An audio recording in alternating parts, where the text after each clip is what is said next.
Hey, welcome back to more of David Bowie's Hidden Gems.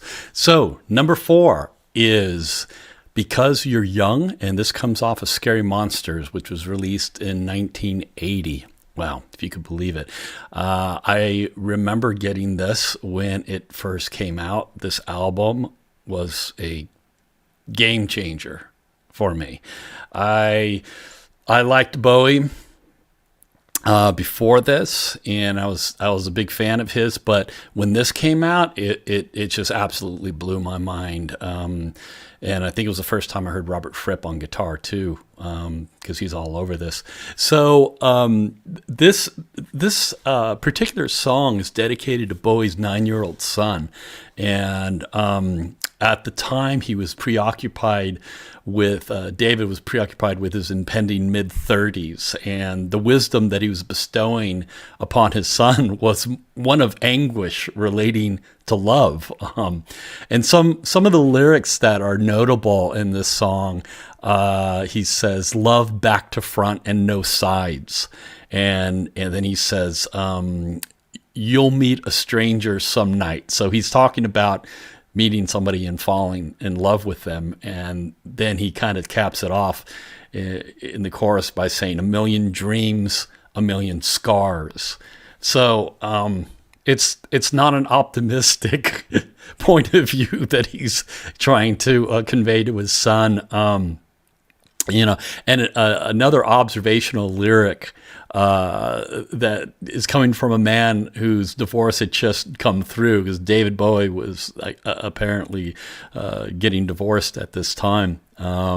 He wrote this lyric, "She took back everything she said and left him nearly out of his mind." So it's kind of autobiographical there, I'm sure. One of the other things that's interesting about this song is that Pete Townsend played on this track, and Tony Visconti, who is the producer for this album and a number of other albums that Bowie did, he recounts that it was a very bizarre session because Pete Townsend was doing his famous jumps and leaps in the air and his windmill strumming thing, and it was evident that Pete Townsend didn't really understand that Bowie and Tony were what they were all about, because they didn't fit into this kind of night raging personality.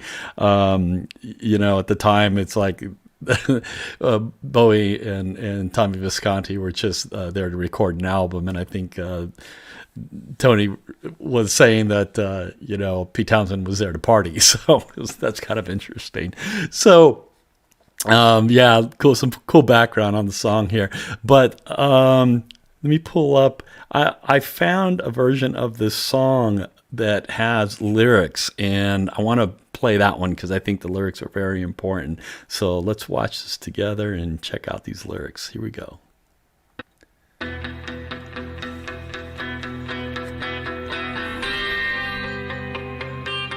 That intro, the tempo in that little guitar part's a little bit off if you listen closely.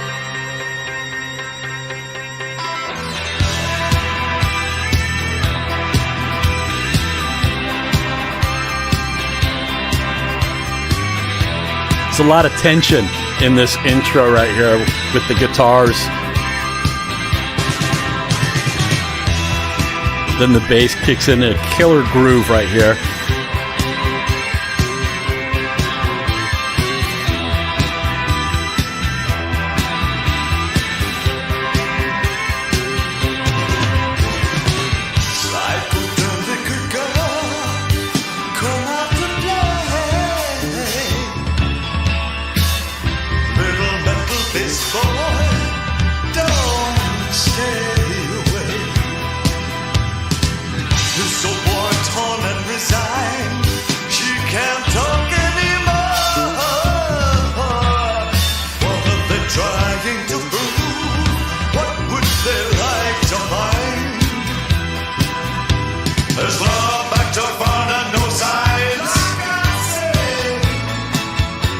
It's almost happy here.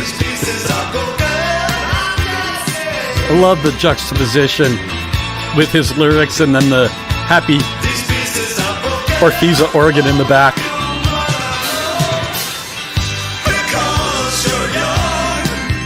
Just joyful. But he's setting you up.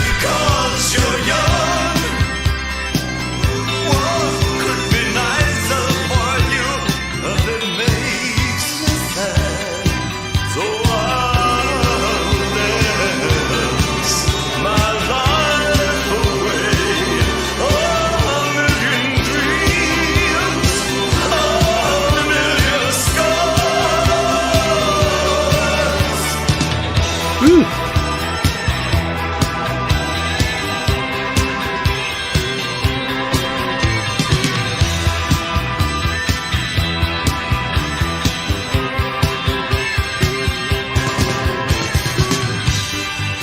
His heart was loving her such a crime.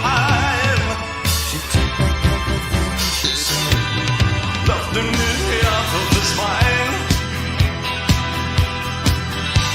The people I know, people I love, this seems so unhappy. Dead or alive.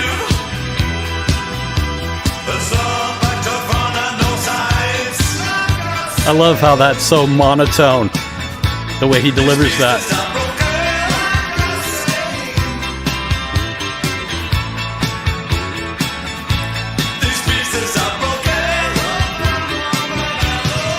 Hope I'm wrong, but I know.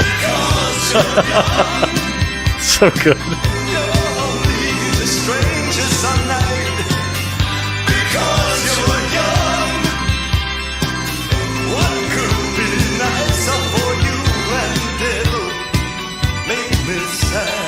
I love that. So I'll dance while find the way.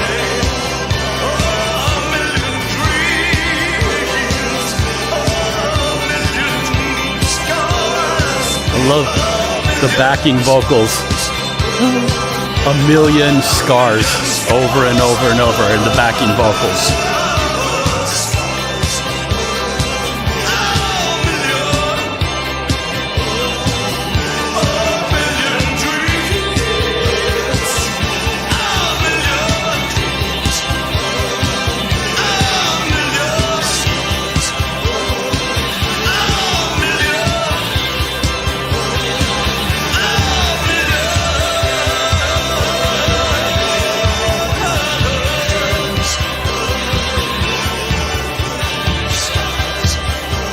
Such a cacophony in the guitars and all that's going on in your head. A little lead at the end. You know, what's cool to me is that when you read the lyrics and you have a little bit of an understanding of where he was in his life, that it has so much more meaning.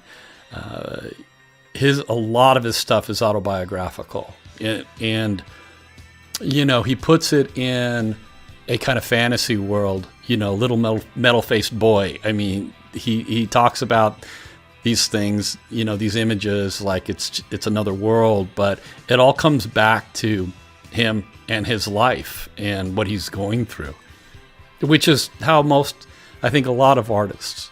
You know, most artists, I think, write like that. But with him, it's so disguised sometimes, and it's disguised not only in the way he presents his lyrics and how he says it, but also in his appearance and how he always assumes a character. But underneath all of that, the characters and the way that he, you know, puts his lyrics in a different world sometimes, is that it comes back to his heart. It comes back to his life, just as another human on this planet. So it's cool to dissect his stuff and to know that his music is coming from a real place. It comes from a real place. I love the fact that the guitars are so chaotic and edgy in this. And, you know, I have to really pay attention to it to listen for Pete Townsend in it. He's all over it, but I have to really listen to, like, envision him playing it. So did he do all the guitar parts? I don't know. I'm not sure how much of the guitar he did in it, but it is interesting that he is playing in it. I love how one of the things that's very important to Bowie is the groove, and this is probably one reason why I'm a big fan of his, is because in a lot of his songs you're going to hear such a killer rhythm section. The drums and the bass are gonna groove, man, and that's near and dear to Bowie's heart. I mean, he loves getting up there and grooving and dancing. I've seen him live a few times, and that's what he's into. Anyway, I hope that you got something out of that the way that I did. I'm really enjoying doing this series. I can't wait to do the next one, and come back for number 5.